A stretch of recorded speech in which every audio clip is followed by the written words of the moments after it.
waxaa jira duco nabigu sheegay iyo adkaar la akhriyo oo rasuulku wuxuu yidhi qofku marka uu tukado salaada casar u fiirsada iyo salaada maqrib iyo salaada subax sidii uu ataxiyaadka u fadhiistay isagoo u fadhiya oo aan weli fadhigiisii wax ka bedelin oo dabada dhulka intuu dhigo lugihiisii kala bixiyo saa u soo laabta aan samayn laakiin sidii uu salaada kaga baxay u fadhiya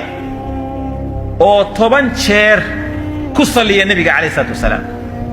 salliga ibraahimiyada la sheegaya allahumma salli ala muhammad wa ala ali muhammad kama sallaita ala ibrahim wa ala ali ibrahim innaka hamidun majid اللهم بارك على محمد وعلى آل محمد كما باركت على إبراهيم وعلى آل إبراهيم إنك حميد مجيد 10 jeer hadduu salligaa sameeyo waa goorma salaada casar dabadeeda markuu ka baxo salaada maqrib markuu ka baxo